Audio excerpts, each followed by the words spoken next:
All right, no frills, nothing fancy. It's time for you to spend your lunch, dinner, breakfast, or afternoon that you're procrastinating, whatever the hell else you're supposed to be doing, with good old fashioned nonsense. You know, sometimes we just have to play the hits on this channel. So I got sent this actually in an email. I think it was an email, maybe it was a text message, maybe it was a carrier pigeon. Somebody shot off a flare in my general vicinity. That Alan Saint Maxim. Actually, it's not even. I didn't get a player's name.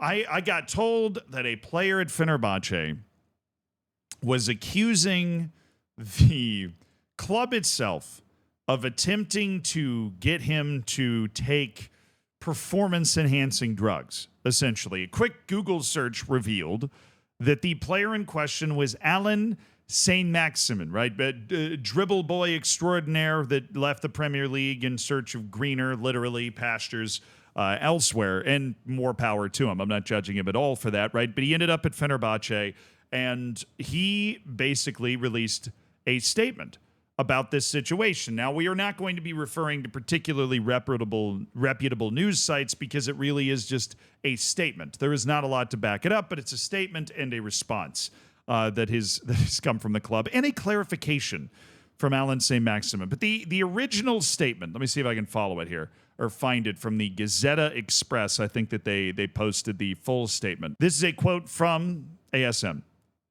With me, they went as far as making me break doping rules, just to show how serious the situation was. These are things that people don't know. You don't talk, because then you get threatened. This goes beyond football. That is the statement that he released. Obviously, this is a part, it's not just a statement that he released. It's a part of a larger sentiment talking about the pressures and the stress, just the general world of football. And he just kind of offhand drops in the fact that they went as far as trying to make me break doping rules. I love it. I love it. I love it when players accidentally do something like this, right? Because everybody, if they talk for long enough, and Lord knows I know this as well, they're going to end up saying something stupid, right? If you talk for long enough, you say enough things, you talk about enough things, you're doing an interview like this, and you say something offhand, there's a reason. This article only has this excerpt and not all of the other stuff that he was talking about.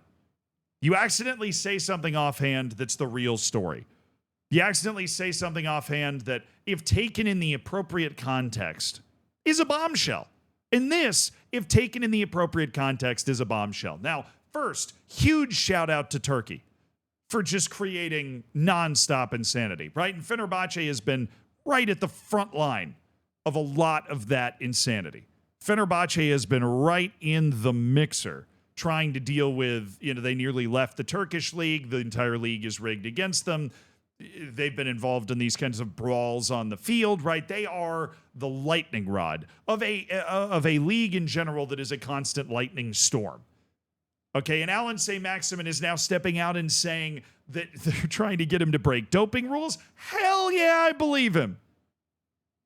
There's a lot of reasons I believe him, though, and it's not even entirely Fenerbahce's fault. Now, after numerous reactions on social networks, he clarified his statements in a post on Twitter.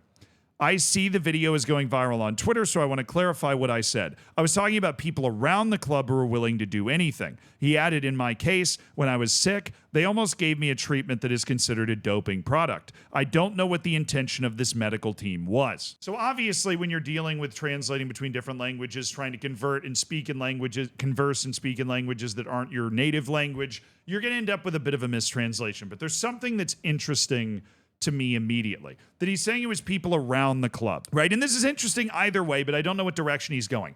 So he says it's people around the club. Also, I don't know what the intention of the medical team was. Now, the medical team is a part of the club, right? If we are dealing with the actual Fenerbahce medical team that is trying to help you with whatever sickness or ailment you've got, they're a part of the club. Or it's people around the club.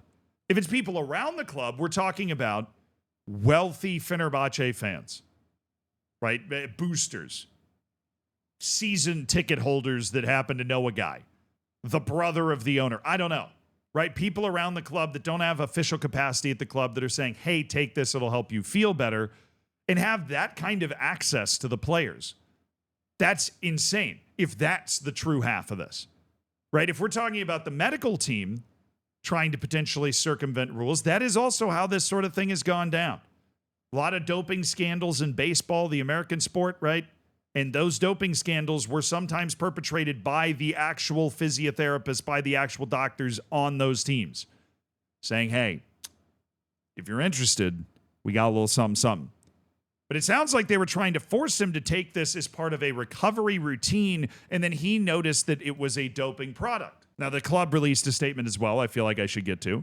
We followed with surprise the statements made by St. Maxim and the fact that the player has distorted the truth about the treatment he received after a health problem is an attempt to damage the club's reputation. Now, Fenerbahce has been victimized by a lot of things that have happened in Turkey. Fenerbahce also has a victim mentality, right? Both of those things can be true. Fenerbahce's default is somebody's trying to damage the club. They're going after the club. They hate Fenerbahce.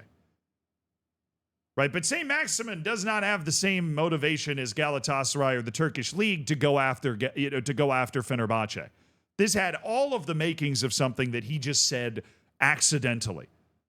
But there is one very important thing. I have been looking for an excuse, and I haven't had one since Paul Pogba, to break out this argument that people need to consider. That's why I'm really impressed ASM actually recognized that something was a banned substance, because the list of banned substances for these athletes is very long, which is why when somebody comes out and says, well, I only tested positive once and it was an accident, I tend to believe them, because I have gone to the WADA site, right? And I have downloaded the list of banned substances, and it is long. This is section 1.1. Look at all those things that you just don't know how to pronounce. And then again, this is 2.1, right? This is all this other stuff listed out. All these prohibited items at all times, with exceptions, of course, right? More prohibited items at all times. I've never heard of any of this stuff in my entire life. We're halfway through this document.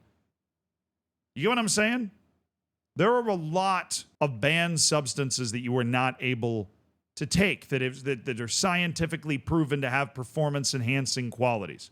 And I am never surprised if somebody comes out and says that they've accidentally been throwing these around.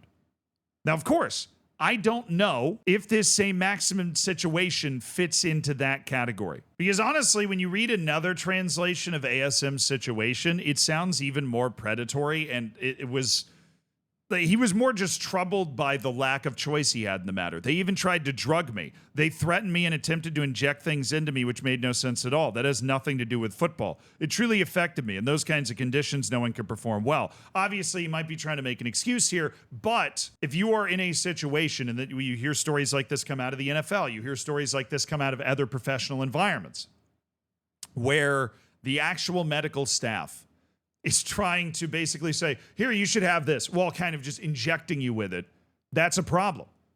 So were the Fenerbahce staff actually trying to dope up ASM? I don't think so. But I think it's also clear from ASM's conversation about this, which, by the way, I didn't mention it earlier, was on a French YouTuber's channel named Zach Nani.